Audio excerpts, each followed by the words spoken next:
He calls it a gift. His dad calls it a loan. And as payment for that loan, he demands grandchildren. Is that a fair trade or too tall of an order? I'm Jason J. Let's watch and find out together. You're suing your son for $10,000 today, which you say you gave as a loan to buy a house so that he could have more space.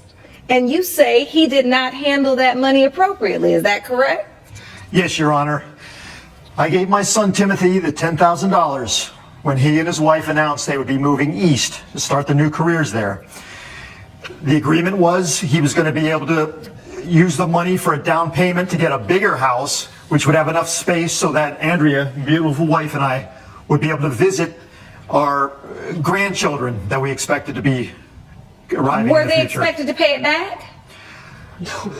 The grandchildren would be the dividends on this loan. It was a promise, Your Honor. It was a promise if they had grandchildren. All right, so all I need you to do, you don't have to pay me back the money. I just want to see some grandkids. I want to see some grandchildren, and I want some space in that house where we can come and have some nice long visits. I want to hear from you, Mr. Childs. It's sad to see father and son here in court, but things happen, right? Mr. Childs, did you believe your father's money was a gift to you and your family, or do you think it was a loan? Well, Your Honor, my father is a narcissist. He's been in and out of my life for in and out for a few years until I was about 30. It was actually at the request of my wife that I try to repair that relationship with him. But no, Your Honor, the money was a gift, nothing more. Knowing how my father is, I even actually sat down and spoke with him about this and said, does this need to be repaid to you? And he responded, no, grandkids would be more than enough. All right. So take me back to that day when the money was offered, when the entire conversation came up. Well, me and my wife were planning for our wedding. And to my father's credit, he did help with a portion of it. He did help with the groomsmen gifts, and he did help with some of the reception dinners. My parents paid for almost everything.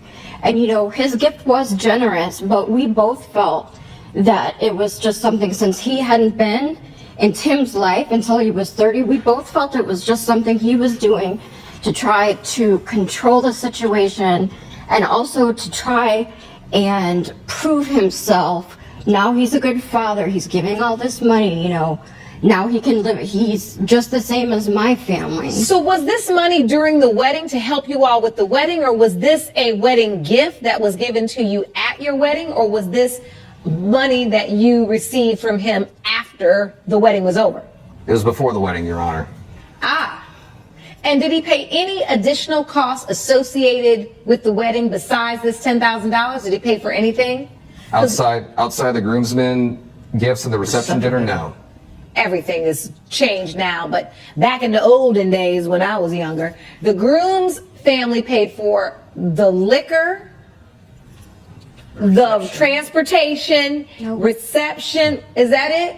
Or are you just saying he didn't pay for that? That was her family that paid for that. My family paid for everything.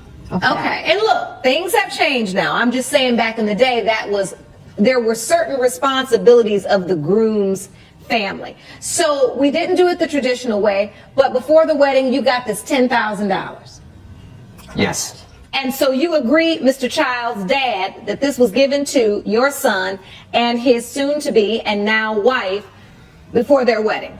With the expectation that they would put the down payment on a nice, sizable property, and there would be the grandchildren, that great, beautiful sound of little feet that Andrea and I would The go little feeties. we would go and we would have some wonderful visits in the years to come. They did not live up to that. There's no expectation of it happening now. There's no plan they're just focusing on their career. So do we have that in writing somewhere? Did anybody send a text? Did anybody do a promissory note? Did anybody say this money is conditioned on this in writing? It was an honorable bargain between a father and a son. All right, I want to understand, Ms. Childs, what you understand to be the situation. He made a promise to bargain. It was almost like a bargain in a way, Your Honor. Your Honor, I might add that on the check it even says for your future. It doesn't specify anything. Instead, we visit Who them. has the check? Let me see that, Sean. Thank you so much. You're welcome. Here it is. The check, and in the memo, it says, for my son's future. Which would involve beautiful grandchildren and a nice, big, wonderful home. It also could just involve moving expenses, portions of the wedding that they can't afford to pay for, honeymoon. For my son's future is quite vague. We invested in our future. We were in North Carolina. A little apartment. A one-bedroom apartment. It was it's a beautiful, spacious condo for the city. We needed it to be closer to my job. I got a promotion, and that's why we moved to Connecticut in the future. We were thinking of them the whole time. You know, it's a large apartment. It's a one-bedroom, but it does have a little, sort of nook. There's an area that's separate that we could use for guests. An uncomfortable roll-out couch. Not even a real bedroom, just like a little office space area. So, Dad, you're big mad about this. What do you feel like? They cut you out of their life? You wanted that $10,000 to help them to have a house that was large enough where you could come and visit? Because you're real mad about this. And spend time with those grandchildren that I wanted to see. But have you had any kids yet? No, Your Honor. There's no plans for having those kids. They don't. We have been trying. And, they never even took the time to ask us how we felt. Or it was just harping on having kids. We had the holidays, we had the sound of the announcement. I had a miscarriage. You didn't care at that visit. You didn't care at the holidays. You didn't even ask why. You didn't tell us. We thought you just put on a lot of weight. You didn't notice our I thought you attitudes. just gained some weight and you were just Which waiting. is none of your business either way. None of their business. I had a miscarriage and all they did was demand, when would I have kids? So right now, while this court is in session, this is the first time you've ever shared the news. Yes, Your Honor. This is the first with time we your discussed this. in-laws that you in fact had a miscarriage. Thank Why? you, Sean. Why would we feel like we could share something like that when they're so selfish? Everything we try to do, they only want it their way. Selfish. On Christmas Day, 5 hours? 5 hours to spend with us on Christmas Day? That's an insult. You'd rather spend it with your own family. Don't you think it makes sense? That can trust them. We needed to be together in a place that we could relax and try to be restored. The little apartment where you come out and she cooked a beautiful meal for you, and all you had to do was clean up after it, And I made it some wasn't good enough. veggies and it wasn't good enough. It wasn't vegan. Okay, know, I'm vegan. hold on, Mr. Childs. Hold on now. Now, your daughter-in-law just said she suffered a miscarriage. Your son. They went through something very traumatic. You didn't even take a beat. You still yelling about a meal and somebody didn't make any dishes. How insensitive can you be? This is just typical of him. Typical. He wasn't even there for any of Tim's childhood, and he let his relationship with Tim's mother get in the way of him seeing Tim. So the visits petered off, and then there was nothing. Well, his mother didn't want me around because she was blaming me for his psychological problems, so I didn't come around. He should put them We ended up aside. seeing This is other his people. son. Hold on. Now I see what's really going on. You did not have the type of father-son relationship that you know you should have had with your son, that maybe even you wanted with your son and he wanted with you. Is that correct? Yes, and I made mistakes. I wasn't very good, but I don't want him making the same mistake. I want, get started with these grandchildren. I want to see them. I want to learn from what So what's really going on is your intense desire to have these grandkids is somehow in your mind righting a wrong that you really have not processed and been able to deal with. This is obvious because I don't know how you are so upset over dishes and the size of the apartment. I realize you may have wanted to make sure they had a room for you. However, with the money you gave them and their salaries, maybe they're only able to afford the house they live in now. And maybe they plan. You should have thought about that before you moved back east. Expensive housing there. I moved for our future. We moved, Your Honor. We moved Didn't before they we got just say promoted. they had jobs?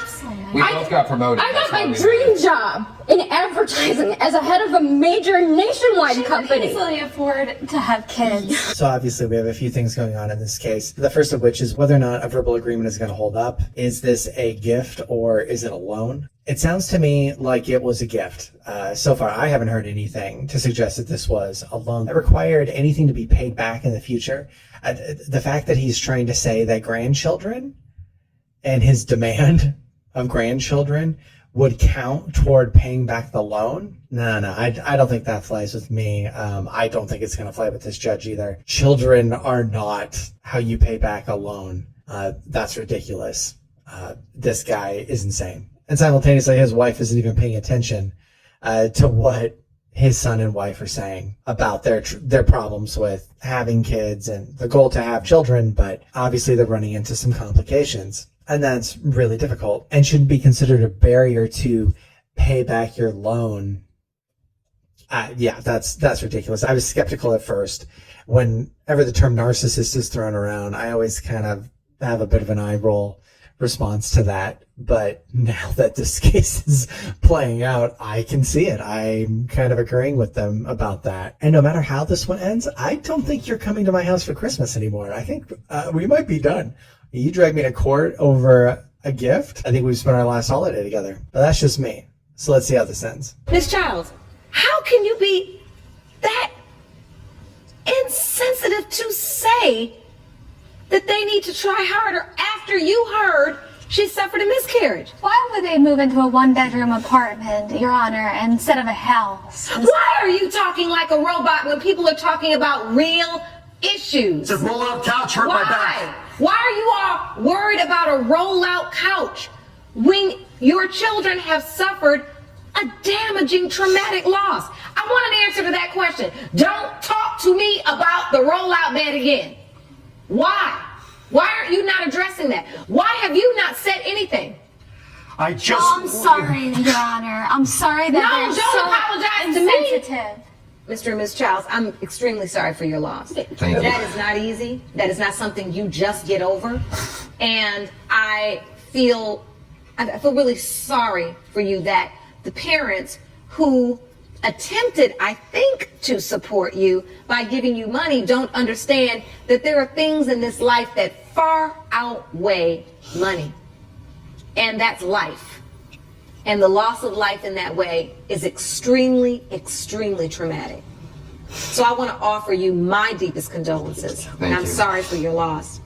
Now, as for you, Mr. and Ms. Childs, I don't know what planet y'all live from. I don't know where y'all from. I don't really know what's going on here today, but you're not listening. The fact that you have not really offered any compassion to your own children about the loss of their first child together, you so busy arguing about a pull-out couch and the fact that they were supposed to have babies, then come to find out they were trying. And then I said, I'm done talking to you. I'm done talking to you. I'm done. Miss Childs, order. Miss Childs, you got one more time to talk, and I'm going to have Sean escort you out. You have not offered one bit of time. I had no idea. Sean, escort her out. I'm tired of hearing your mouth. Okay, Your Honor. I'm fine with that. I'm glad you are, since I run this courtroom. Goodbye. Now I have another apology. I'm sorry that you do not have the parental support that you should really have at this time. It's really hard. So, Mr. Childs, at the end of the day, when you offered up the money to the kids, you offered it up. The court can look at the period of time when you did it, before the wedding. The memo that you put on the check was for their future. There was no specific deal, no specific bargain. It was to set you up for your future. You also wanted grandkids and a place where you also could come relax. Maybe at that time they couldn't afford a place that you could come relax in, but maybe they were building to that and wanted to first focus on those grandchildren that you wanted. But they tried, and unfortunately at this point in time we're not able to. You've got to accept the fact that when you gave that money, it was a gift, and those things are not revocable, and you can't come back later and put a condition on a gift. And at the end of the day, this is your family. This is your son.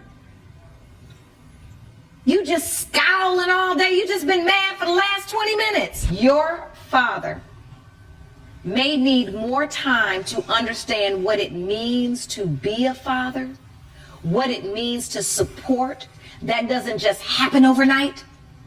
I think the money may have been a guilt thing, feeling Absolutely. badly about the past. Absolutely. But it could have been a hope for the future, but he does not have the skills yet to carry out what his intentions were. We're going to keep hope alive, but until that time, you may need to set some boundaries, all right? Yes, ma'am. Thank you. It has been determined by this court, Mr. Childs, this was a gift. What you about to do? A gift. This was It a was an gift. agreement. This was a gift. Bargain. You finally did one other face and a scowl. That's why I was like, what you about to do? Come with it. It has been determined by this court. Your case is dismissed. Judgment for the defendant. Court is adjourned. That ended up about how I thought. They have got to learn some compassion. They're not, they're not listening. They're not hearing what the defendants are saying. And in their personal lives, it's far worse than what we're seeing, because it's probably like that every day, and it has been for a while. So it's just really sad when family issues get dragged into court, and then all the dirty laundry is aired out in public in this case. It's just really sad to see. I guess I always hope that people can repair the damage that was done throughout this kind of legal process, but I don't know. And honestly, just because they're family, it doesn't mean you have to hang out with them. You don't have to spend time with anyone you don't want to. And so when you have a father like this and a stepmother like that, personally, I think I'm done. And you can watch your grandkids grow up on social media, because we're probably done. As harsh as that sounds, I don't know. Maybe I'm alone in that. But I feel like at a certain point, you have to have some boundaries. You got to have some self-respect. And if they're not willing to show any kind of sympathy or compassion to you, especially when you've gone through a personal tragedy like the miscarriage, what are we doing here? Just because we're blood, that doesn't mean we're going to see each other. But that's just my take on it. What did you think about this case? Have you been in a situation like this before? How did you get through it? Were you able to fix what was broken? I'd love to know all about it. So please drop a comment, and thanks for watching.